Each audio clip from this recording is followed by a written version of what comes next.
Assalamualaikum warahmatullahi wabarakatuh. Pada kesempatan kali ini, kami akan mencoba mempresentasikan hasil kerja kelompok kami, mata kuliah pemetaan kadastral. Kami membahas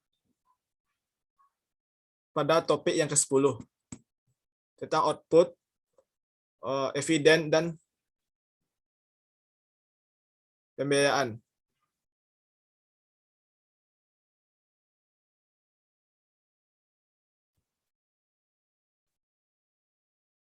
Output dan eviden. Yang pertama, perencanaan. Memiliki output. Yang pertama, estimasi jumlah bidang tanah untuk setiap desa atau kelurahan, rekapitulasi K2, K31, dan K32. Rekapitulasi jumlah buku tanah yang sudah diterbitkan. Rekapitulasi K2, K31, dan K32. Rekapitulasi K3 tahun 2017 dan 2018. K33 tahun 2019 dan 2020. Yang kedua, rekapitulasi kualitas data. Yang ketiga, roadmap. Penyelesaian desa kelurahan lengkap, kota atau kabupaten lengkap yang disertai peta lokasi desa. Eviden, penyelesaian. Keempat, studio. Perbandingan data spasial dan tekstual hasil unduhan sistem CAP sebelum dan sesudah peningkatan kualitas. Yang kelima, daftar bidang tanah yang harus cek lapangan. Evidennya tidak dilampirkan.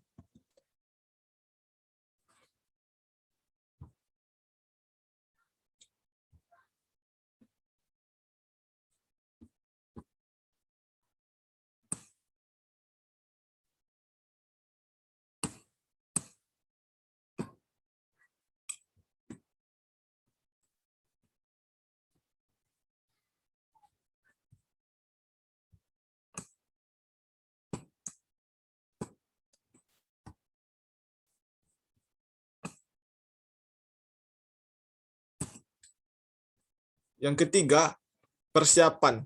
Outputnya peta kerja.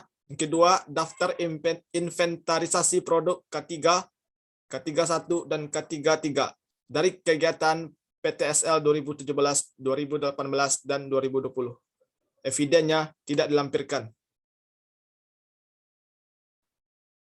Yang keempat, pembentukan dan penetapan panitia adjudikasi PTSL dan Satgas. Outputnya, SK Kepala Kantor Pertahanan mengenai panitia adjudikasi PTSL dan Satgas. Kedua, berita acara pengangkatan sumpah panitia adjudikasi PTSL dan Satgas. Yang ketiga, SK pembentukan puldatan jika ada. Evidennya tidak dilampirkan.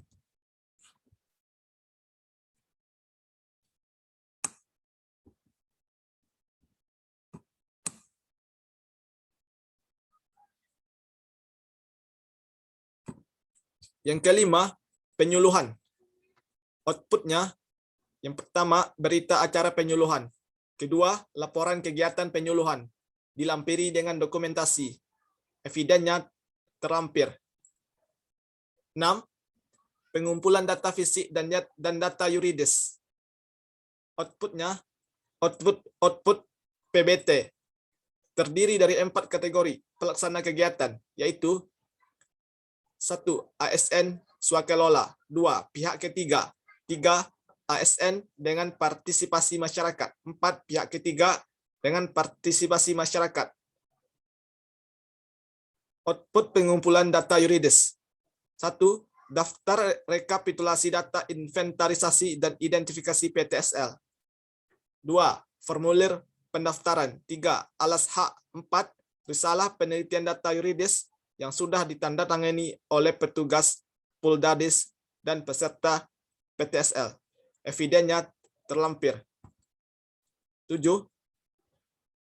Kegiatan yang dilakukan adalah penelitian data yuridis untuk pembuktian hak.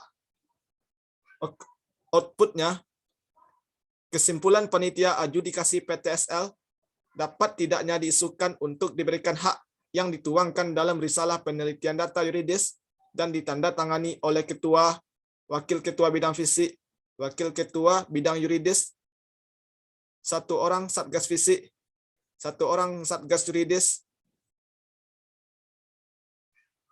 arah dan sekretaris.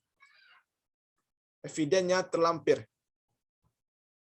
Kegiatan yang ke-8, pengumuman data fisik dan data yuridis serta pengesahannya. Outputnya, pengumuman data fisik dan data yuridis bidang tanah serta peta bidang tanah yang ditandatangani oleh kedua panitia adjudikasi PTSL. Kedua, berita acara pengesahan pengumuman yang ditandatangani oleh ketua adjudikasi PTSL. Evidennya tidak terlampir. Kegiatan yang ke-9, penyelesaian kegiatan PTSL, cluster. Outputnya, K1, buku tanah, surat ukur, dan sertifikat. K2, buku tanah, surat ukur, dan surat pemberitahuan. K3, K31, K3.1, D1201, D1, DI 201B, DI 202, surat pemberitahuan. K3.2, DI 201, DI 201B, DI 202, surat pemberitahuan. K3, PBT, surat pernyataan belum bersedia diterbitkan sertifikat apabila anggaran SHAT tersedia, namun yang bersangkutan tidak bersedia diterbitkan sertifikatnya, dan surat pemberitahuan.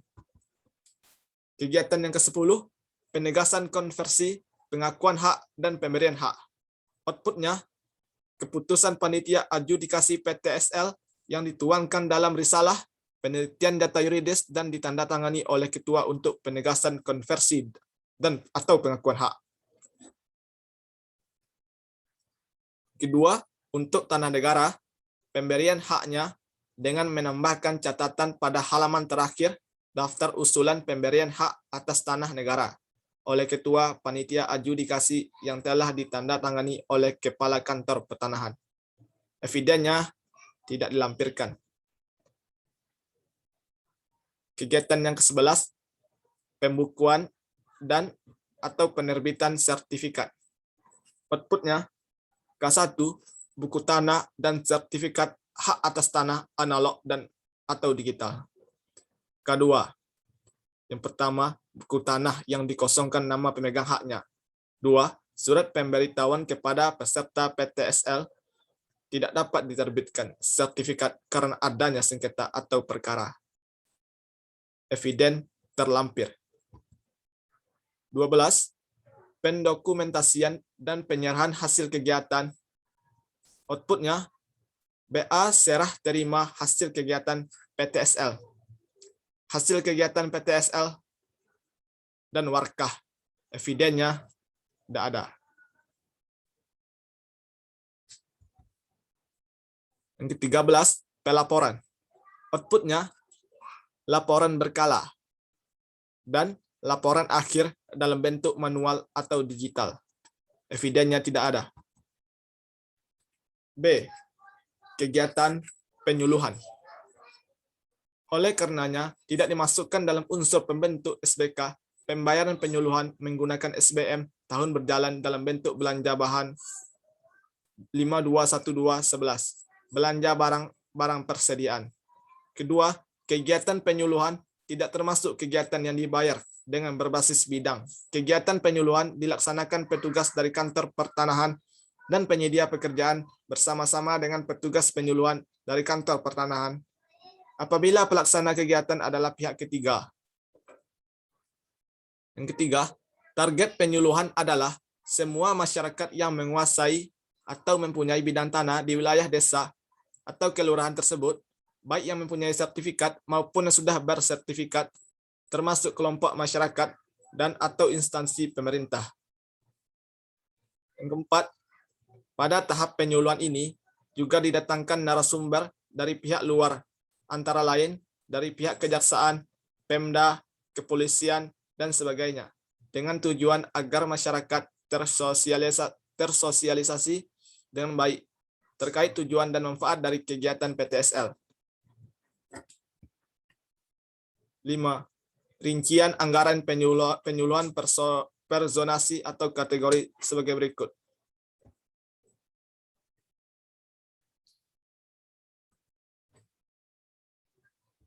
Ini adalah tabel rincian. Ini adalah tabel rincian anggaran penyuluhan. Dari zona 1, zona 2, zona 3, zona 4, zona 5, dan zona 6. Berikut ada tabel penyuluhannya.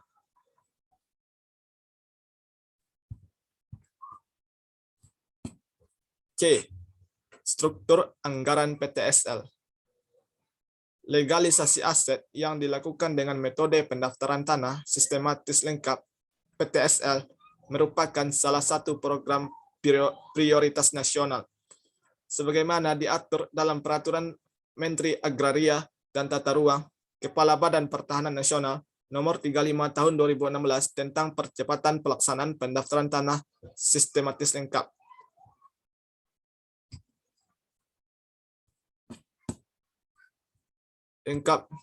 Peraturan Menteri Agraria dan Tata Ruang atau Kepala Badan Pertahanan Nasional Nomor 1 Tahun 2017 tentang perubahan Peraturan Menteri Agraria dan Tata Ruang Kepala Badan Pertahanan Nasional 35 Tahun 2015 tentang pelaksanaan pendaftaran tanah sistematis lengkap yang masih mendapat tanggapan positif dari masyarakat. Pendaftaran tanah sistematis lengkap dilakukan dengan melakukan persertifikatan dan pendataan tanah dalam suatu wilayah desa atau kelurahan menuju desa atau kelurahan lengkap sebagai integrasi tata ruang dan pertanahan guna mewujudkan tanah untuk ruang hidup yang memakmurkan dan menenteramkan.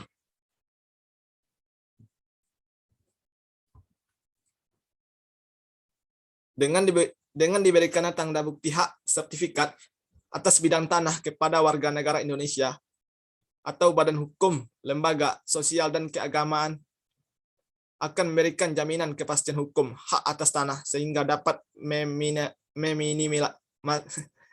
meminimalisir terjadinya permasalahan agraria, sengketa, konflik, dan perkara pertanahan. Meningkatkan nilai aset serta dapat dijadikan jaminan pinjaman ke bank untuk menambah modal kegiatan usaha, sehingga persertifikatan tanah secara massal melalui kegiatan PTSL merupakan salah satu kegiatan pertanahan yang mendapat tanggapan positif dari masyarakat. D. Standar biaya keluaran. Standar biaya keluaran adalah besaran biaya yang ditetapkan untuk menghasilkan keluaran output, sub keluaran, sub output. Dalam rangka pelaksanaan anggaran, standar biaya keluaran berfungsi sebagai A. Batas tertinggi, B. Estimasi. Standar biaya keluaran meliputi A. SBKU, standar biaya keluaran umum atau SBKU, yang selanjutnya atau disingkat dengan SBKU adalah standar biaya keluaran yang berlaku untuk beberapa atau seluruh kementerian negara atau lembaga.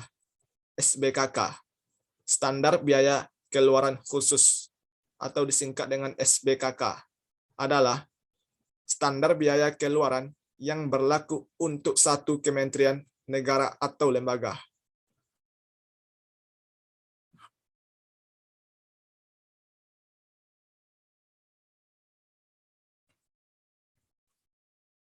Demikian materi hasil presentasi yang kami dapatkan. Kalau ada yang kurang lengkap, mohon maaf. Assalamualaikum warahmatullahi wabarakatuh.